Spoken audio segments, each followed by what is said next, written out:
Because of Winn-Dixie by Kate DiCamillo. Chapter 17.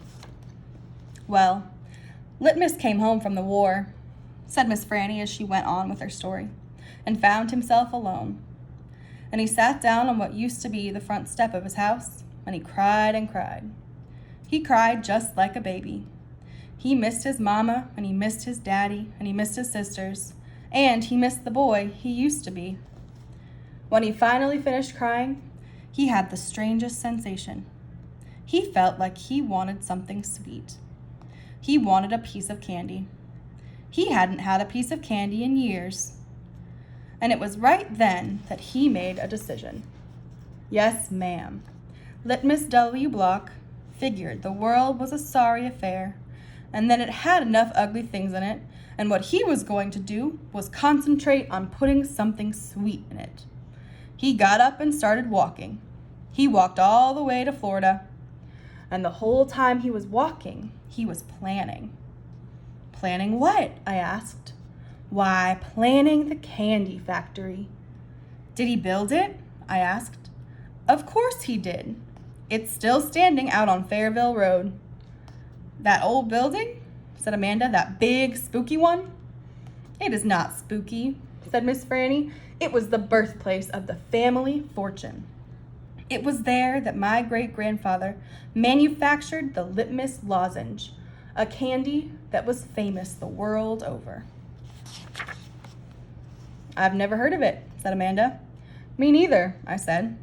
Well, said Miss Franny, they aren't made anymore. The world, it seems, lost its appetite for Litmus lozenges. But I still happen to have a few. She opened the top drawer of her desk. It was full of candy. She opened the drawer below that. It was full of candy, too. Miss Franny Block's whole desk was full of candy. Would you care for a Litmus lozenge? She asked Amanda and me. Yes, please, said Amanda. Sure, I said. Can Winn-Dixie have one, too? I have never known a dog that cared for hard candy, said Miss Franny, but he is welcome to try one. Miss Franny gave Amanda one Litmus lozenge and me 2. I unwrapped one and held it out to Winn-Dixie. He sat up and sniffed it and wagged his tail and took the candy from between my fingers real gentle. He tried to chew on it, and when that didn't work, he just swallowed the whole thing in one big gulp. Then he wagged his tail at me and lay back down. I ate my Litmus lozenge slow. It tasted good. It tasted like root beer and strawberry and something else I didn't have a name for, something that made me feel kind of sad. I looked over at Amanda. She was sucking on her candy and thinking hard. Do you like it? Miss Franny asked me. Yes, ma'am, I told her. What about you, Amanda? Do you like the Litmus lozenge? Yes, ma'am, she said, but it makes me think of things I feel sad about. I wondered what in the world Amanda Wilkinson had to feel sad about. She wasn't new to town. She had a mama and a daddy. I had seen her with them in church. There is a secret ingredient in there, Miss Franny said. I know it, I told her. I can taste it. What is it? Sorrow, Miss Franny said. Not everybody can taste it. Children especially seem to have a hard time knowing it's there. I taste it, I said. Me too, said Amanda. Well then, Miss Franny said, you've probably both had your share of sadness. I had to move away from Whatley and leave all my friends, I said. That is one sadness I have had. And Dunlap and Stevie Dewberry are always picking on me. That's another sadness. And the biggest one, my biggest sadness, is that my mama left me when I was still small. And I can hardly remember her. I keep hoping I'll get to meet her and tell her some stories. It makes me miss Carson, said Amanda. She sounded like she was going to cry.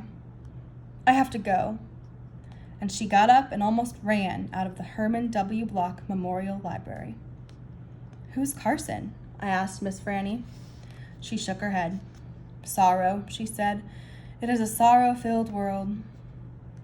But how do you put that in a piece of candy? I asked her. How do you get that taste in there? "That's the secret," she said. "That's why Litmus made a fortune. He manufactured a piece of candy that tasted sweet and sad at the same time." "Can I have a piece to take to my friend Gloria Dump?